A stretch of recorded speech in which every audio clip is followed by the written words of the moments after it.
أيها الذين آمنوا اتقوا الله حق تقاته ولا تموتن إلا وأنتم مسلمون وقال سبحانه وتعالى يا أيها الناس اتقوا ربكم الذي خلقكم من نفس واحدة وخلق منها زوجها وبث منهما رجالا كثيرا ونساء واتقوا الله الذي تساءلون به والأرحام إن الله كان عليكم رقيبا وقال يا أيها الذين آمنوا اتقوا الله وقولوا قولا سديدا يصلح لكم أعمالكم ويغفر لكم ذنوبكم ومن يطع الله ورسوله فقد فاز فوزا عظيما اللهم ارحمنا بالقرآن وقال النبي صلى الله عليه وسلم إنما الأعمال بالنيات وإنما لكل امرئ ما نوى فمن كانت هجرته إلى الله ورسوله فهجرته إلى الله ورسوله ومن كانت هجرته لدنيا يصيبها أو امرأة ينكحها فهجرته إلى ما هاجر إليه وبعد. Segala puji dan syukur kepada Allah Subhanahu wa taala atas nikmat iman dan hidayah Islam yang dipercayakannya kepada kita semua. Semoga sampai akhir hayat hidayah dan nikmat iman ini tetap dapat kita pertahankan dan kita menjadi hamba-hamba Allah yang mukmin haqqan hendaknya. Amin. Salawat dan salam kita untuk kekasih Allah Muhammad Rasulullah sallallahu alaihi wasallam, amma ba'du. Ma'asyiral muslimin wal muslimat sekalian, hamba-hamba Allah yang semoga senantiasa dalam rahmat Allah. Kajian kita pada siang hari ini tentang tema yang agak jarang disentuh oleh kalangan dai dan para ulama, menyingkap tentang rahasia alam gaib. Dalam hal ini kita fokus kepada malaikat dan jin. Maka kita memulai dengan alam gaib yang paling rendah, yaitu alam gaib dari bangsa jin. Ma'asyiral muslimin, seperti yang ada dalam slide kita, Allah Subhanahu wa taala menyebutkan tentang alam gaib ini dalam Al-Qur'an surah Al-Hasyr pada ayat yang ke-22. A'udzu billahi as-sami'il 'alim minasyaitonir rajim. Wallahu alladzi la ilaha illahu 'alimul ghaib wasyahadah. 'Alimul ghaib wasyahadah, yang mengetahui segala apapun yang gaib dan segala apa yang tampak. Dalam hal ini ibarat Allah yang kami muliakan, yang gaib adalah segala sesuatu yang oleh panca indera makhluk hidup, oleh manusia tidak dapat dijangkau, sementara dia ada. Maka ini adalah perkara yang gaib. Ibarat Allah yang kami muliakan, Allah memerintahkan kita untuk wajib mengimani yang gaib ini. Hal ini Allah sebutkan juga di dalam surat Al-Baqarah pada ayat yang ketiga, alladzina yu'minuna bil ghaib, orang-orang yang mereka beriman dengan hal-hal yang gaib. Taib, perkara gaib yang ingin kita perbincangkan sekarang yaitu yang berkaitan dengan jin terlebih dahulu. Tentu saja setelah itu kita akan mengkomparasikannya atau memperbandingkannya dengan malaikat. Apa sih pentingnya untuk kita mengetahui hal ini? Urgennya apa? Kemudian dalam keseharian kita singgungannya di mana? Masya Allah, kaum muslimin yang kami muliakan. Untuk kita ketahui bersama, Allah Subhanahu wa taala mengumumkan kepada kita di dalam ayat yang sangat banyak dalam Al-Qur'an, seperti firman Allah, innama dzalikumus syaitan aduwwun lakum fattakhiduhu aduwwa. Allah mengatakan kamu punya musuh, dan musuh itu teramat sangat nyata, walaupun dia tidak nyata secara fisik karena tidak dapat dilihat oleh kedua mata kita, tidak dapat didengar oleh kedua telinga kita, tidak dapat diraba dan disentuh oleh tangan kita, tetapi mereka sangat nyata kebencian dan bahaya mereka buat kita. Namanya musuh, mereka tidak akan pernah membiarkan kita dalam keadaan senang. Hidup ini akan dibuatnya susah.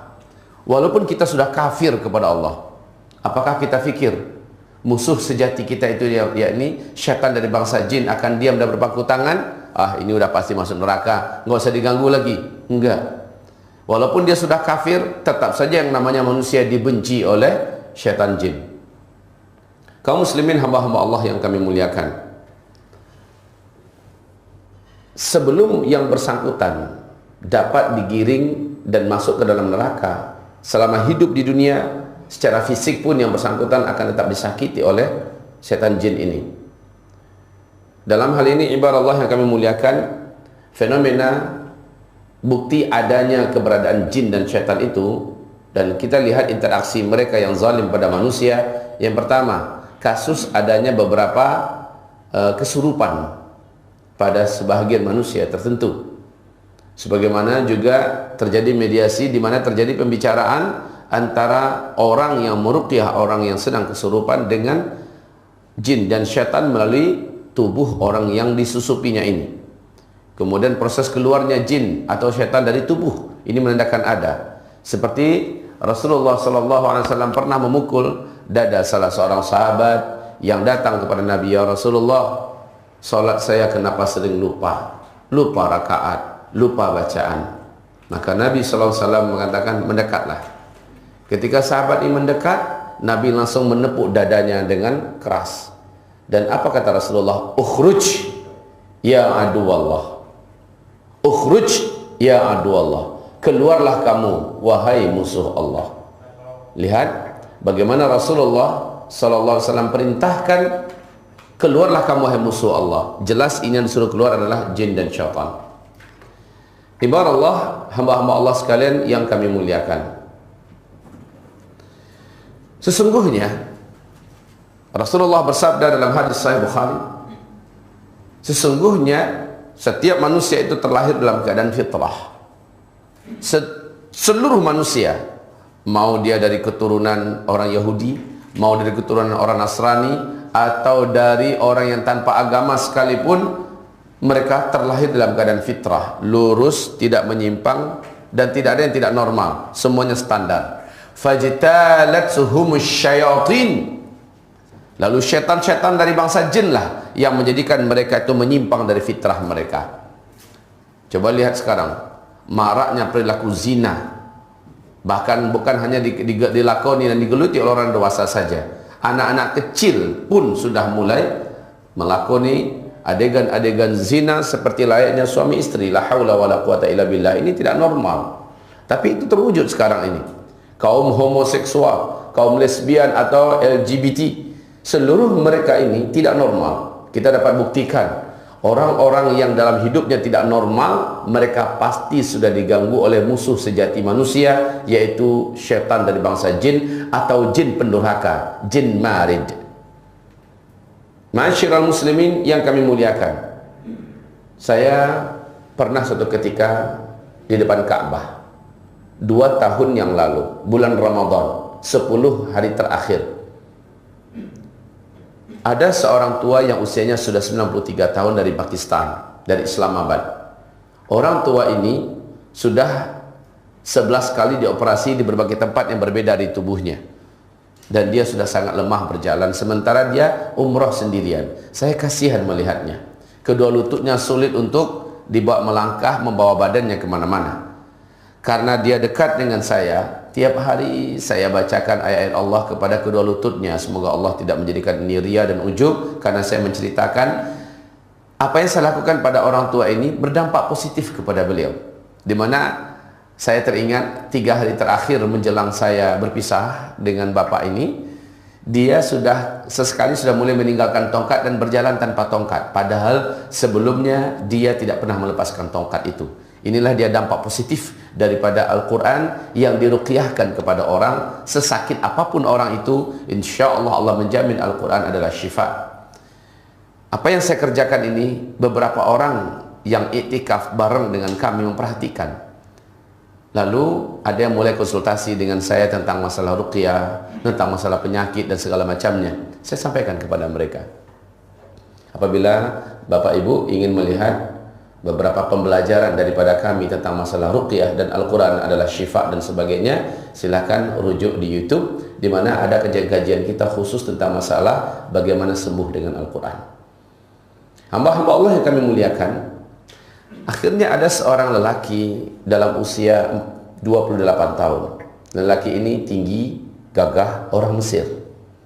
Dan dia dekat kepada saya, lalu berkata, mula-mula dia panggil saya Sayyid, ya Sayyidi. Apa yang kau lakukan pada bapak itu? Saya katakan, saya meruqyahnya dengan ayat Allah dan dengan doa-doa Nabi.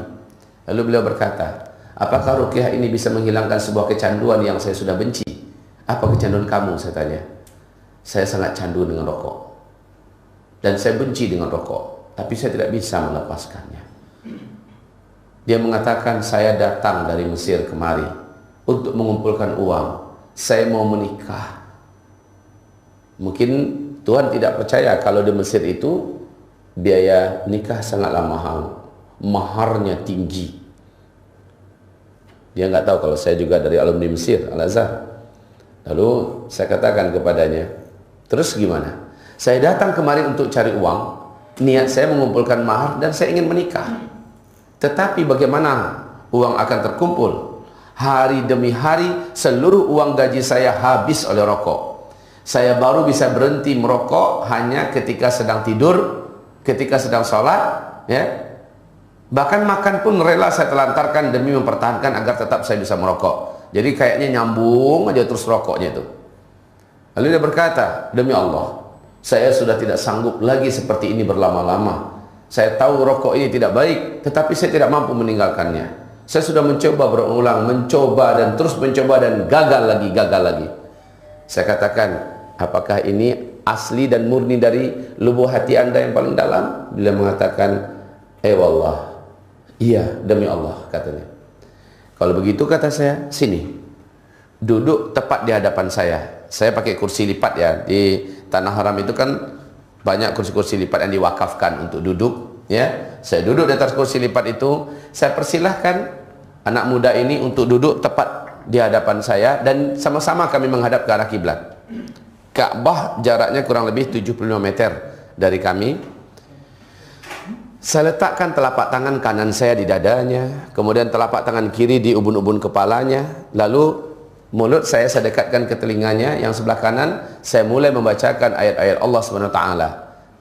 Di tengah-tengah itu saya katakan dengan beberapa kalimat dengan bahasa Arab tentunya, wahai musuh Allah, kamu yang bersarang dalam tubuh pemuda ini, saya perintahkan kamu dengan nama Allah keluar.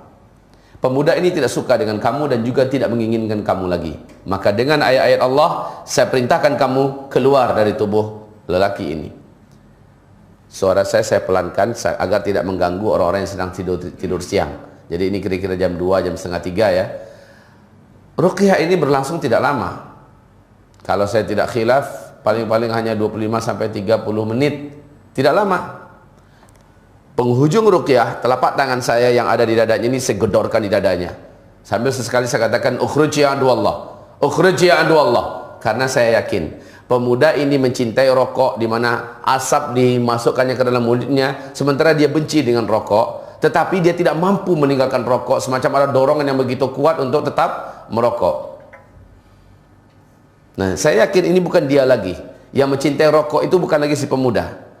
Tetapi sudah ada makhluk lain yang menjadikan dia ketergantungan dengan rokok.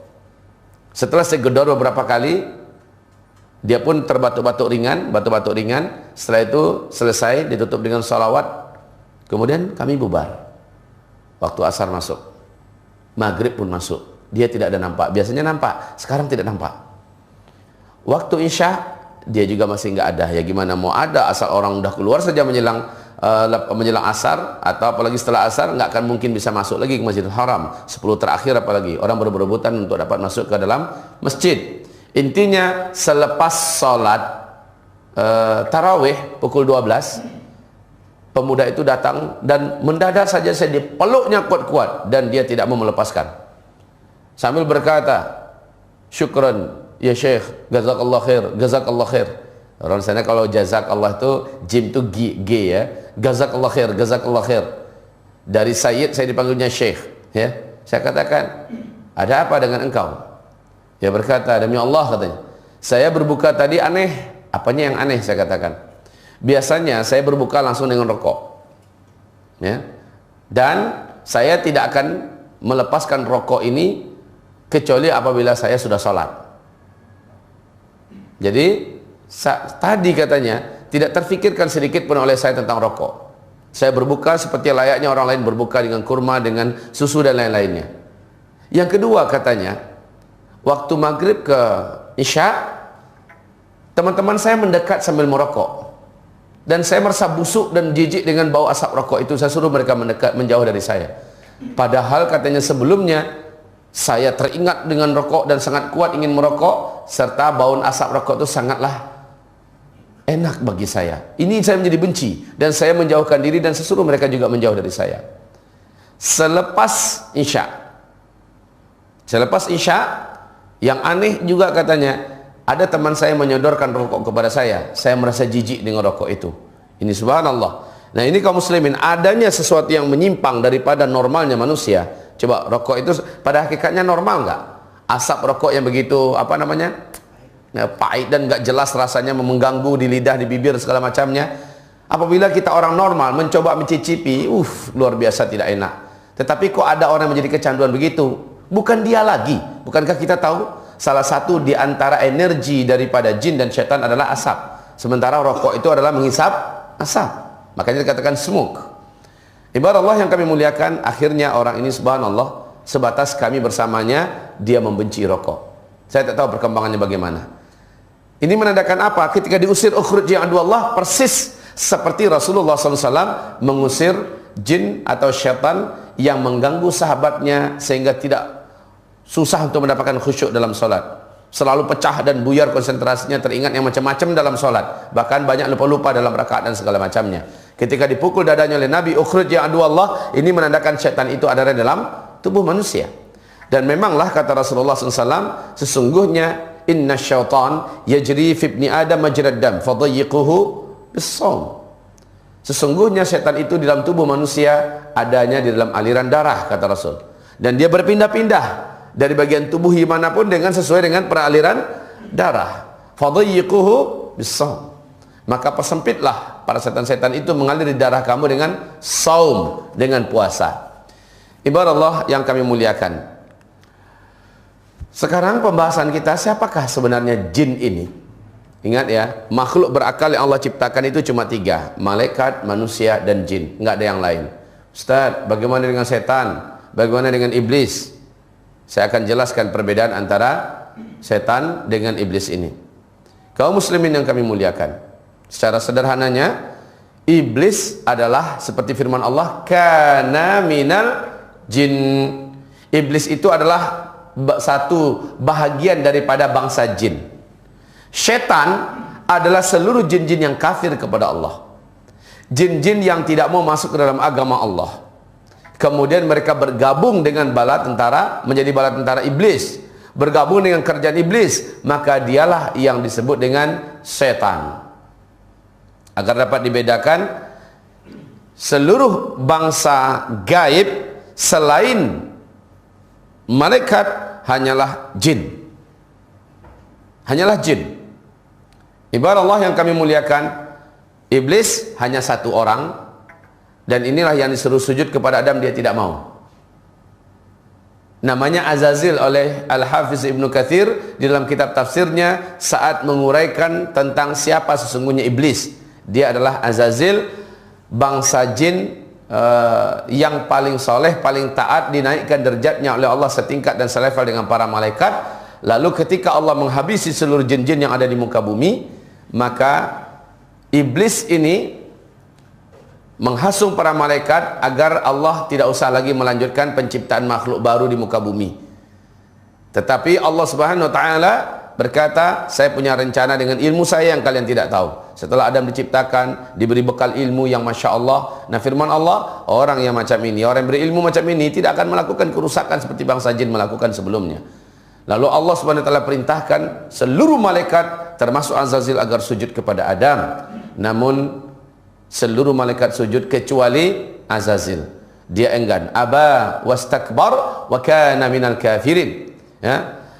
Wa idh qulna lil malaikati isjudu li Adam fasajadu illa iblis Seluruh malaikat sujud. Illa iblis, yang tidak mau adalah iblis. Iblis ini di ayat yang lain Allah mengatakan wa kana minal jin. Iblis itu termasuk dari bangsa jin. Nah, kaum muslimin yang kami muliakan, jin pada masa dulu sebelum Adam diciptakan persis seperti kita, maksudnya berjasad kasar, punya panca indera yang kasar, ya, belum lagi digaibkan oleh Allah Subhanahu wa taala. Ini satu-satunya jin yang tidak membangkang kepada Allah Subhanahu wa taala hanyalah Azazil yang dinaikkan ke langit. Setelah iblis, seluruh setan-setan, seluruh jin-jin yang ada di muka bumi dihabisi, iblis Azazil tidak mau sujud bersama dengan para malaikat kepada Adam. Allah berikan nama baru kepada si Azazil, namanya adalah iblis. Lalu Allah usir iblis. Ukhruj minha, keluar kamu dari surgaku ini. Tidak pantas bagi hambaku yang ada tinggal dalam surga sementara dalam hatinya ada rasa sombong. Setelah iblis keluar, dia mendendam, lalu dia berdoa kepada Allah. Dia berdoa dan Allah kabulkan doanya. Doa iblis adalah, ya Allah, panjangkan umur hamba sampai hari kiamat. Allah kabulkan. Doa iblis yang kedua, ya Allah, izinkanlah hamba dan bangsa hamba dapat melihat manusia sementara mereka tidak dapat melihat bangsa kami. Allah pun mengabulkan. Iblis minta yang ketiga, izinkan hamba memperbanyak calon penghuni neraka dari kalangan anak cucu Adam ya Rabbal Alamin. Allah pun membenarkan dan mengizinkan, mengabulkan doa iblis ini. Masya Allah. Iblis dia kalau perlu apa-apa dia mintanya sama Allah. Lah kalau orang sekarang sempat perlu apa-apa enggak ke Allah, dia minta, kalah iblis sama dia tuh. Kaum muslimin yang kami muliakan, ini yang iblis. Setan siapa lagi? Setan adalah seluruh makhluk yang menyesatkan hamba-hamba Allah dari jalan Allah. Ini setan. Dan setan itu terbagi dua. Silakan perhatikan kepada whiteboard. Apa ini tidak boleh bisa ditayangkan ke whiteboard. Perhatikan kepada whiteboard. Halo.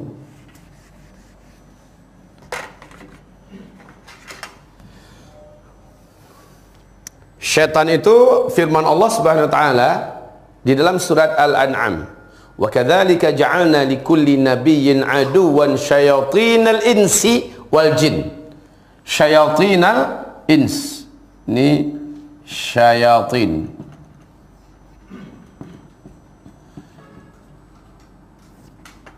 Al-ins dulu. Syaitan dari bangsa manusia. Wal jin. Syaitan dari bangsa jin. Ya. Syayatin al-insi wal jinni. Ini adalah dari bangsa manusia dan ini dari bangsa jin. Nah, kaum muslimin, syaitan itu, syaitan jamak daripada syaitan. Syayatin jamak daripada syaitan. Oh. Enggak ada, pena hitamnya enggak ada.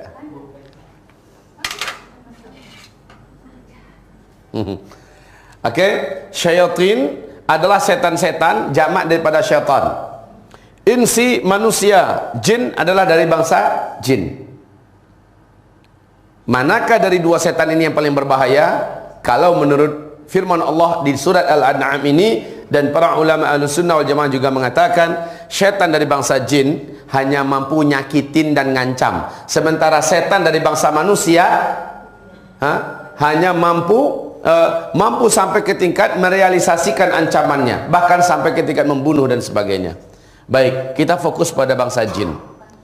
Jadi syaitan adalah seluruh makhluk Allah yang menyesatkan hamba-hamba Allah dari jalan Allah.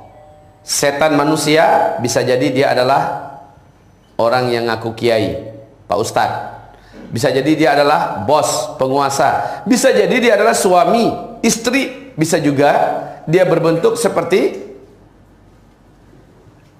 orang-orang para pemikir, cendekiawan dan lain-lainnya. Kaum muslimin, syaitan dari bangsa manusia dan syaitan dari bangsa jin. Nah, ini sudah jelas. Seluruh makhluk jin yang kafir kepada Allah lalu bergabung dengan kerajaan iblis di tengah laut, kemudian mereka berbaiat kepada iblis, untuk menyesatkan anak cucu Adam sebanyak-banyaknya agar menjadi ahli neraka, maka ini disebut dengan setan jin. Oke, kaum muslimin, kita sedang berbicara tentang jin. Kita tidak sedang berbicara tentang setan manusia. Kita sedang berbicara tentang jin. Kata jin ini di dalam bahasa Arab adalah sesuatu yang tersembunyi. Makanya janin itu kan dari bahasa janana. Jin juga daripada jin nun, dari jim nun nun, ya, sesuatu yang tersembunyi. Jannah yang diartikan dengan surga, saking lebat dan tebalnya pohon-pohonan yang ada, daun-daunan yang ada dalam surga, makanya surga itu disebut dengan jannah. Janin itu adalah sesuatu yang tersembunyi di dalam perut berlapis-lapis, ya, makanya disebut dengan janin, saking tersembunyinya. Jin sangat tersembunyi dari panca indera makhluk manusia yang bertubuh berwujud kasar ini. Nah, ibarat Allah yang kami muliakan, Allah Subhanahu wa taala menyebutkan bahwa mereka terhalang dari dapat dijangkau oleh panca indera kita, bangsa jin ini. Tapi mungkinkah jin ini menampakkan diri, atau mungkinkah kita melihat bangsa jin? Jawabannya, sepakat para ulama Ahlussunnah wal Jamaah mengatakan tentang masalah jin. Saya rekomendasikan, tolong cari di toko-toko buku tentang buku yang ini. Buku rujukan utama di Timur Tengah seputar jin. Judulnya adalah Ruqyah, kalau diterjemahkan ke bahasa Indonesia oleh Syekh Wahid Abdus Salam Bali. Ini insya-Allah taala buku yang syarat dan padat informasi berkaitan dengan alam gaib, yakni bangsa jin. Silakan kaum muslimin, jin itu dapat memindahkan dirinya ke alam manusia sehingga dapat dilihat oleh manusia. Ya, Allah izinkan. Tapi mereka Allah takdirkan hanya dalam beberapa bentuk. Ada yang berbentuk ular, ada yang berbentuk anjing, ada yang berbentuk kucing, ya, binatang-binatang tertentu yang disebut oleh Nabi Muhammad sallallahu alaihi wasallam. Sehingga kalau ada nampak ular di tempat yang nggak normal, di rumah kita, rumah bersih, bisa jadi lantai 2 atau lantai 3, di dalam rumah ketemu oleh kita ular melingkar berwarna hitam, kan nggak normal, maka jangan langsung dibunuh tuh ular. Kata Rasulullah SAW, perintahkan dia keluar, sebutkan nama Allah, ingatkan perjanjiannya dengan Nabi Sulaiman, suruh dia keluar. Kalau itu jin, dia keluar.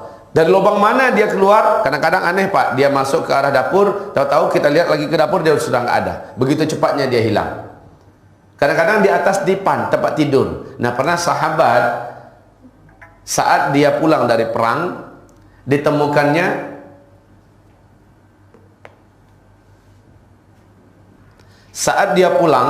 ditemukannya ada seekor istrinya berdiri di depan pintu, dan ini perangai kaum pelacur, ya. Dilihatnya istrinya berdiri di depan pintu.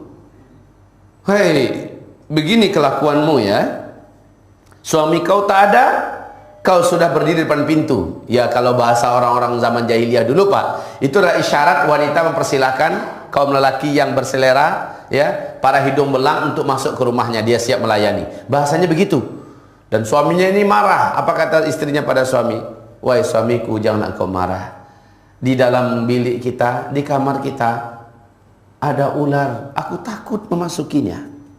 Maka sang suami ini menghunus pedang dan melihat memang ada ular di atas tempat tidur. Langsung ditebasnya. Sebaik ular itu ditebasnya, maka dia pun tak lama setelah itu, bahkan kata dalam riwayat hadis ini tidak diketahui mana duluan yang meninggal. Apakah yang menebas atau yang ditebas, dua-duanya meninggal.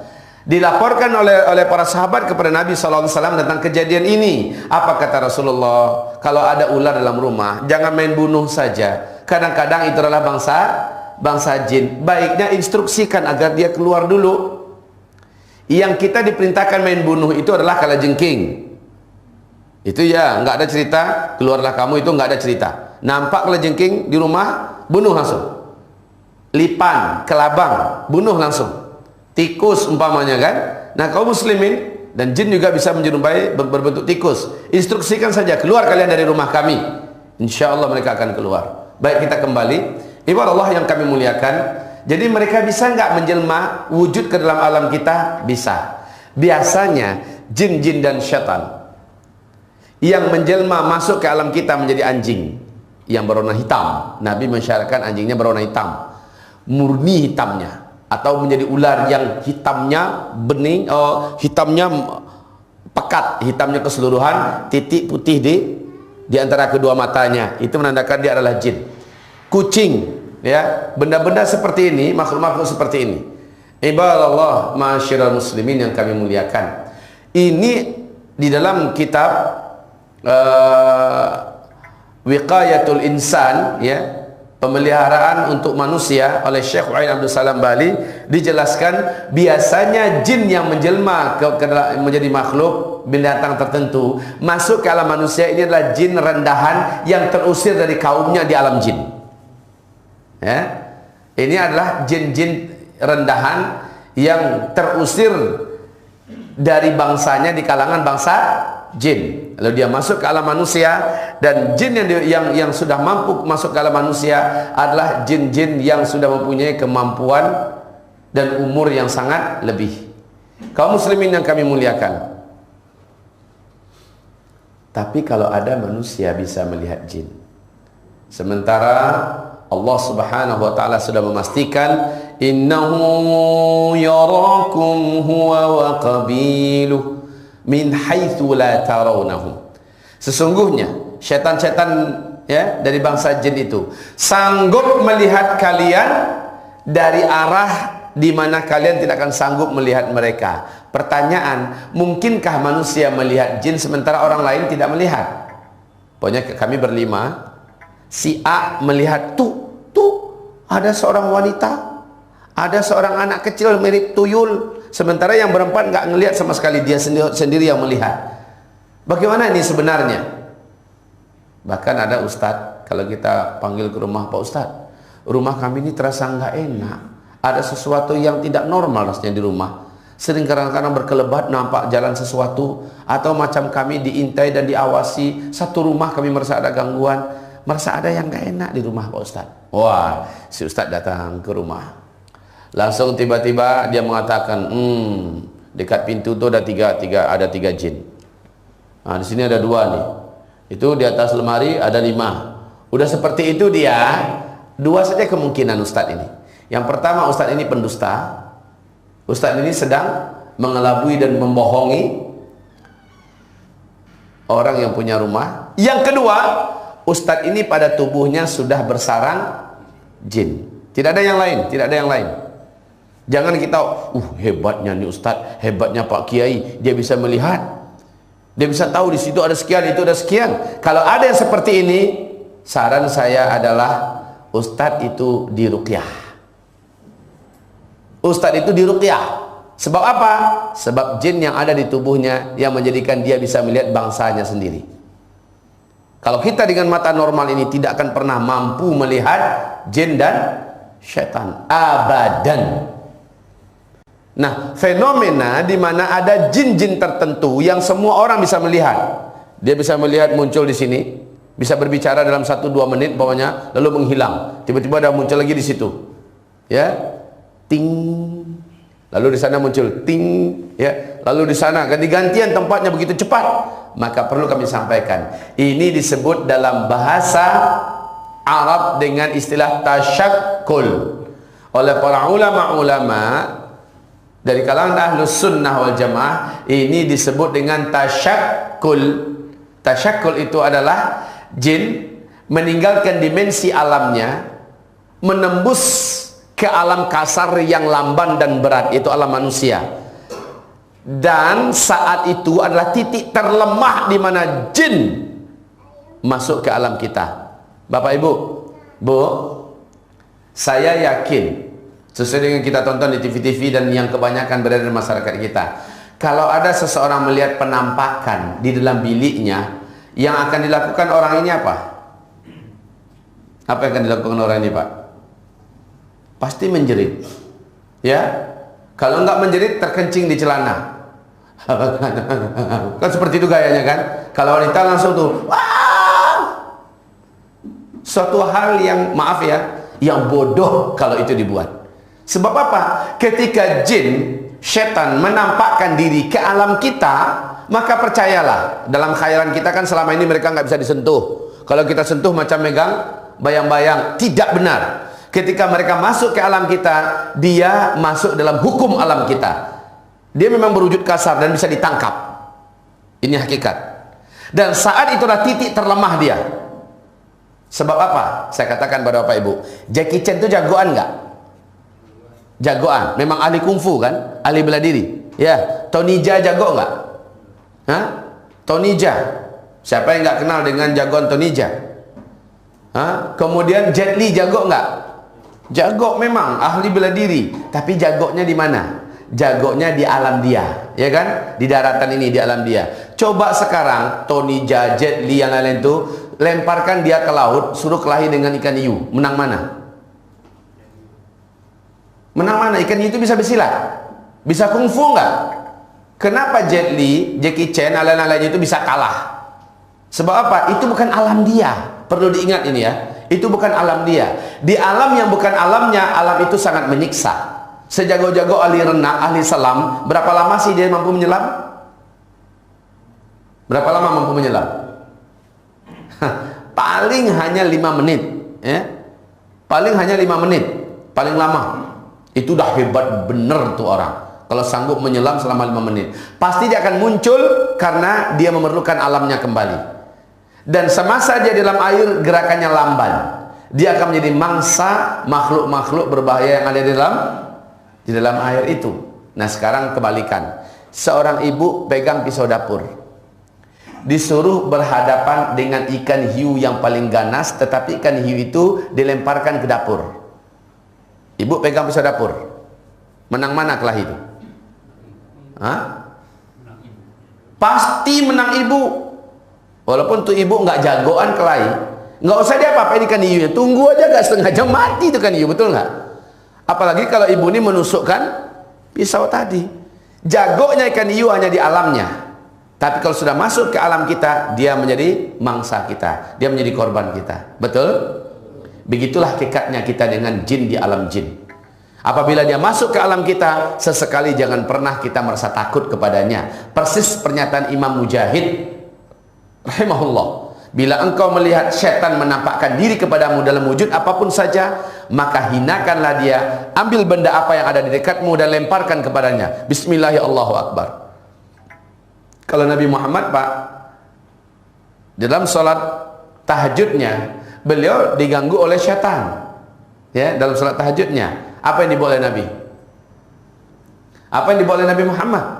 Langsung dicengkramnya dengan tangannya, kemudian dipegangnya leher daripada setan tersebut. Setan tersebut mengecil sampai lehernya, sampai lidahnya menjulur, kata Rasulullah SAW, sampai ke batas lutut daripada jin ini. Jinnya menjadi kecil, kemudian lidahnya menjulur. Kata Rasulullah, kalaulah aku tidak ingat dengan perjanjian saudaraku Sulaiman dengan bangsa jin, bahwa tidak ada lagi manusia yang akan menguasai jin setelah ini, pasti dia akan seikat di tiang. Jadi Pak, kalau itu jin sempat menampakkan diri ke alam kita, lalu kita tangkap Pak, dia pasti kita dapatkan. Pak, dia pasti kita dapatkan, ya. Lalu kita ikat dia jatuh ke dalam hukum alam kita. Dia terikat sebagaikan seekor kelelawar yang kita tangkap. Lalu kita ikat di dinding. Macam itulah hukumnya. Sampai besok pagi anak-anak kecil mampu melihat ini jin. Tapi sudah dalam wujud kasar, ya, dalam bentuk fisik yang kasar. Begitu kaum muslimin. Makanya dalam perjanjian di alam jin, haram bagi jin menampakkan diri di hadapan manusia, karena ini pantangan dan undang-undang yang ketat di alam bangsa jin. Tidak boleh menampakkan diri kepada manusia, apalagi manusia itu manusia yang beriman, karena bisa-bisa dia dibunuh oleh orang yang beriman. Kaum muslimin, hamba-hamba Allah yang kami muliakan. Jadi fenomena jin menampakkan diri ke alam manusia disebut dengan tasyakkul. Tasyakkul. Jin manakah yang mampu menampakkan diri kepada manusia? Hanyalah jin yang usianya sudah ratusan tahun, bahkan ribuan tahun. Jin ini dapat mati. Seluruh jin yang ada, setan yang ada dapat mati. Dan kita bisa membunuhnya, Pak. Jika kita menginginkan, saat dia mengganggu kita, kita bisa membunuhnya. Allah berikan kita senjata. Salah satunya surat Al-Baqarah ayat kursi. Ini bisa membakarnya. Ini bisa menghanguskannya sehangus-hangusnya. Sangat banyak kisah. Di sini didapatkan, silakan cari kitab ini. Di sini didapatkan penjelasan dalam hadis-hadis Nabi yang sahih, di dalam sejarah para ulama salaf, di mana jin dan setan ternyata dapat dibunuh. Saat mereka sudah mengganggu kita, Allah beri kita senjata untuk menghabisi mereka. Kaum muslimin hamba-hamba Allah yang kami muliakan, yang dapat menampakkan diri ke alam kita hanyalah jin-jin yang usianya sudah lanjut, sudah kuat. Ibaratnya itu sudah senior, sudah pakar dan ahli untuk mengganggu manusia. Ya, dia sudah mampu beradaptasi. Karena Bapak Ibu, saat jin dan setan itu masuk ke alam kita, bagi mereka ini adalah penyiksaan. Tersiksa mereka masuk ke alam kita, Pak. Seperti tersiksanya kita masuk ke alam air, karena itu bukan alam kita. Sesak nafas kita, lamban gerakan kita. Bagi jin dan setan, ada di alam kita ini adalah menyiksa mereka. Jadi jangan Bapak pikir mereka ada di alam kita merasa enak, mereka enggak, tersiksa mereka, Bapak Ibu. Hamba-hamba Allah yang kami muliakan. Nah, asal penciptaan jin, di sini Allah firmankan di dalam Al-Quran surat Al-Hijr, surat 2, surat Al-Hijr ayat 26-27 bahwa jin Allah ciptakan daripada naris samum, dari api yang teramat sangat panas. Dari itu jin Allah SWT ciptakan, jadi dari api. Perbandingannya dengan malaikat nanti, malaikat dari nur, dan nur ini jauh lebih murni daripada api. Api adalah bendanya, api adalah zatnya, sementara nur adalah sifatnya. Oleh karena itu, jin bisa nggak melihat malaikat? Tidak. Tapi seluruh malaikat bisa melihat jin. Apakah jin sanggup mengalahkan malaikat? Sampai bertanduk kucing itu nggak akan pernah jin bisa mengalahkan malaikat. Sebab apa? Insya Allah kita jelaskan. Kalau malaikat itu bersatulah jin dan manusia, nak mengalahkan satu malaikat saja tidak akan pernah malaikat Allah bisa dikalahkan. Allah mengatakan malaikat ini adalah makhluk yang sangat perkasa. Bapak akan lihat perbanding. Kalau jin itu, Pak, saking kecilnya dia bisa masuk ke dalam pori-pori kita, melalui pori-pori kita untuk menembus masuk ke dalam tubuh kita. Dan dia bisa berada dalam aliran darah kita. Coba Pak, jin itu kecil. Saya katakan jin itu kecil, bukan berarti seperti yang ditontonkan di TV-TV, masukkan jin, ambil jin, kemudian masuk dalam botol. Nampak? Benar nggak itu? Benar nggak itu? Dibohongin. Kalau itu, iya Pak Ustadz, botolnya gerak-gerak habis itu. Permainan mereka sebelum syutingan dimulai, sudah ada perjanjian antara si dukun ini dengan jin. Nanti pura-pura mereka action, bisa ditangkap lalu ada di dalam, nanti ke depannya akan dilepaskan kembali. Itu sudah permainan semuanya, ya. Tapi manusia ini bayar mahal dia kepada jin setan ini, ya. Dia akan bayar mahal, akidahnya, kehidupannya, semuanya dia gadaikan untuk bangsa jin yang terlaknat ini. Kaum muslimin hamba-hamba Allah yang kami muliakan. Nah, jadi kalau kita lihat, jin-jin ini diciptakan daripada api yang panas. Makanya orang kalau marah, apa kata Nabi? Orang kalau marah gimana? Diperintahkan untuk wudu. Sebelum wudu apa yang dibaca, Pak? A'udzu billahi minasyaitonir rajim. Kalau kamu marah, kata Rasulullah, bertauzlah kepada Allah dari syaitan yang terkutuk. Sebab apa? Di dalam kitab Talbis Iblis oleh Syekh Ibnul Jauzi rahimahullah, ternyata Rasulullah menyebutkan pertemuan antara iblis dengan Nabi Musa alaihissalam. Apa kata iblis kepada Musa setelah Musa menolong iblis dalam hal mendoakan kepada Allah? Ternyata doa Nabi Musa dikabulkan Allah. Lalu disampaikan oleh Nabi Musa kepada iblis, "Iblis, congratulations for you. Selamat, permintaan ente Allah kabulkan. Tobat ente mau Allah terima, dan dosa-dosa ente Allah putihkan kembali. Syaratnya ente sujud kepada kuburan Adam." Sombong iblis balik muncul. Hidup aja Adam saya nggak mau sujud, apalagi udah mati. Sorry biar nggak jadi tobat dah. Kan gitu. Hidup aja Adam saya nggak mau sujud pada dia, apalagi udah mati ke kuburannya lagi. Biar nggak jadi tobat. Nah setelah itu apa kata iblis? Musa, karena ente sudah tolong saya, ente sudah mau jadi perantara saya untuk berdoa pada Allah, saya akan bongkarkan satu hal kepada ente yang sebenarnya saya tidak akan mau bongkarkan ini kecuali karena Allah yang perintahkan saya.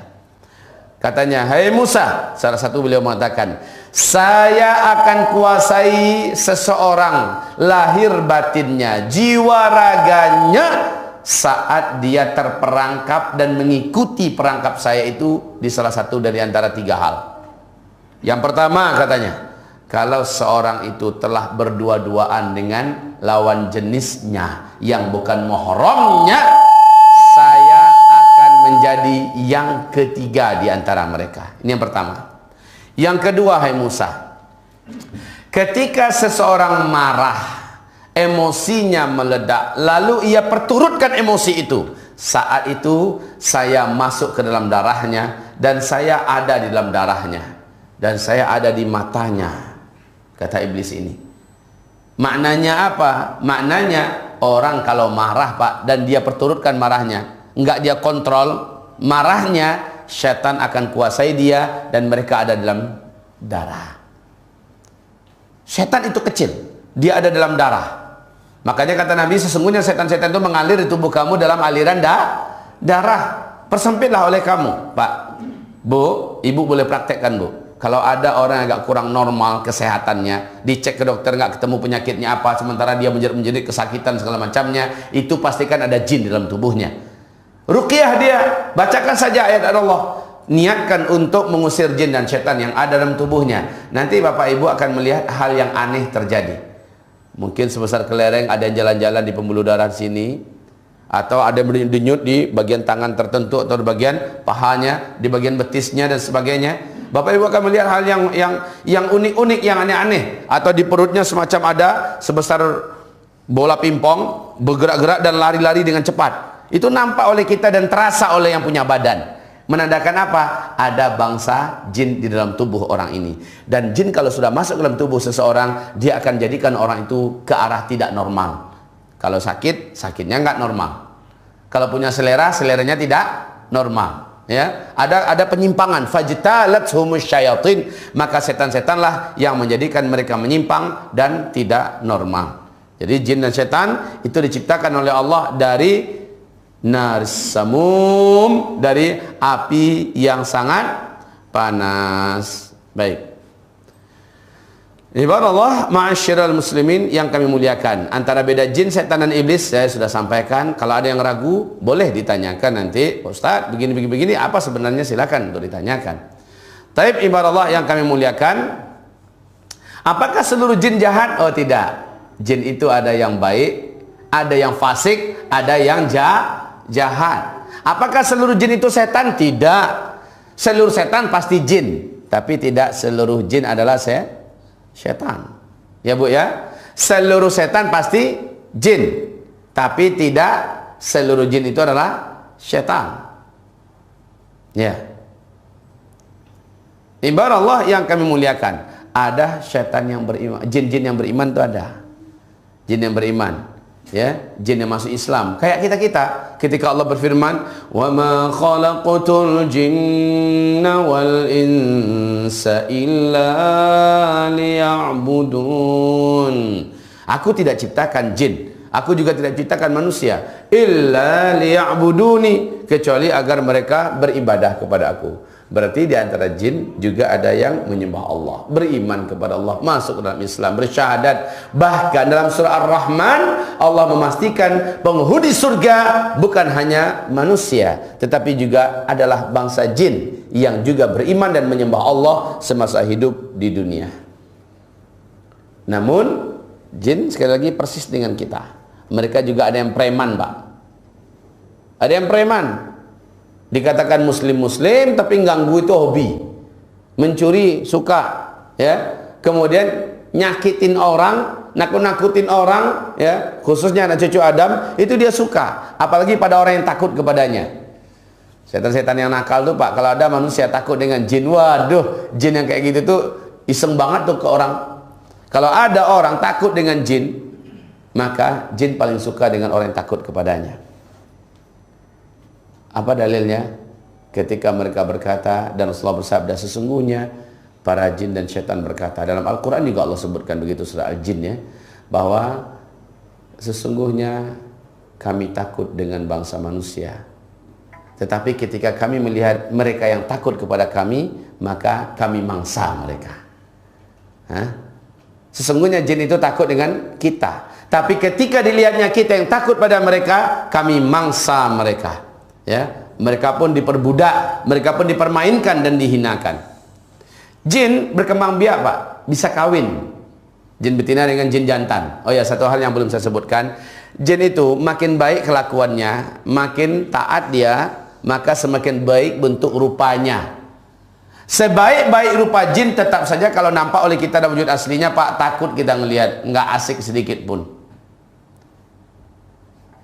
Jin semakin dia jahat, maka semakin buruk bentuknya. Jadi kejahatan itu langsung berekses kepada penampilannya, wajahnya, bentuk fisiknya, segala macamnya. Makin dia jahat, makin buruklah penampilannya. Nah, kaum muslimin yang kami muliakan, mereka berkembang biak. Mereka punya syahwat persis seperti kita. Dan ingat, menurut bangsa jin, Bu, kita ini khususnya ibu-ibu, bagi mereka ibu-ibu ini secantik bidadari. Saya laki-laki walaupun dah tua, bagi bangsa jin yang betina, saya ini masih seksi bagi mereka. Bapak kami yang tua ya, walaupun sudah umur 60 tahun Pak, bagi bangsa jin, bapak ini masih seksi bagi mereka. Syahwat mereka ngelihat kita Pak. Bu, makanya Nabi mengajarkan, jangan biasakan telanjang-telanjang, khususnya di kamar mandi ya. Masuk itu baca doa, Allahumma inni a'udzubika minal khubuthi wal khaba'ith. Lindungi hamba ya Allah dari jin betina dan jin jantan, dari jin jantan dan jin betina. Kalau jin jantan Pak ngelihat wanita manusia telanjang masuk atau di dalamnya telanjang, waduh, di foto-fotonya itu udah mereka ngirim di WhatsApp mereka pindah-pindah. Iya serius Pak. Kalau kita yang telanjang Pak, waduh, ngiler itu jin-jin betina. Ngiler, dan mereka berusaha bagaimana kita bisa dinikmatinya. Caranya adalah mereka berusaha untuk bergabung ketika kita menjimai istri kita atau ketika kita berjima dengan suami kita, maka dia mencoba menikmatinya. Makanya Nabi mengajarkan lagi baca doa sebelum berhubungan intim. Allahumma jannibish syaitana anna wa jannibish syaitana ma razaqtana. Allah perintahkan baca doa ini, maka tidak ada jin dan setan yang mampu ikut join dalam hubungan intim suami istri yang kita lakukan. Jadi betapa malang para suami para istri, saking semangatnya baru malam pertama dia tidak memakai adab-adab, padahal adab ini dipakai sejak dia malam pertama sampai malam terakhir, sampai meninggal maksudnya. Kalau asal masih ada saja keinginannya berhubungan intim suami istri, selama itu tetap dibaca doa ini agar tidak ada jin dan setan yang ikut. Nah Bapak Ibu yang kami muliakan, ini banyak beberapa rahasia yang ingin saya sampaikan kepada Bapak Ibu. Jin dan setan ini bisa nggak kawin dengan manusia? Bisa nggak kawin dengan manusia? Baca di sini. Juga dalam buku Syekh Ahmad Salim ya. Di sana diajarkan tentang ensiklopedia pengobatan Islam, di mana ensiklopedia pengobatan Islam ada bahagian daripada pembahasan jin secara tuntas. Ternyata jin itu bisa kawin dengan manusia. Kawin dengan manusia. Dalam sejarah, beberapa fakta dalam sejarah diceritakan perkawinan yang terjadi antara jin dengan manusia, walaupun para ulama ahli mazhab mengatakan tidak baik. Tidak baik. Dan memang iya Pak, nikah dengan bangsa jin itu adalah pernikahan yang tidak normal. Pernikahan yang akan menyusahkan. Dan jujur, saat saya meruqyah seorang wanita,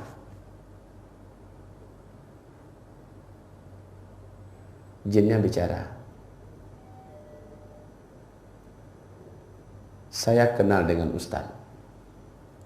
Saya adalah seorang wanita jin beragama Hindu dari Bali. Saya adalah ratunya para jin di daerah Bali.